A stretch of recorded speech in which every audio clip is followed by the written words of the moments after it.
Fraților, gata cu editurile simple făcute de mine pe YouTube, gen selectez 2 poze și gata. Nu, mi-am instalat CapCut.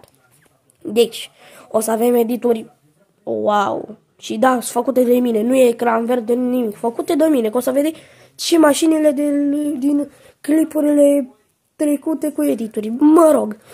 Deci, am pregătit vreo 20 de edituri care o să le postez așa, câteva în fiecare zi, până le termin și da. Sper să vă placă editurile și sper să strângă multe like-uri, că mai avem puțin până la Revelion, până la sfârșitul anului. Mai avem o lună să facem 30 de abonați. 100 de abonați. Vreau și eu 100 de abonați până la sfârșitul anului, vă rog.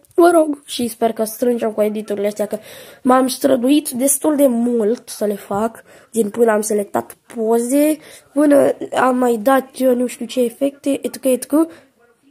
Da.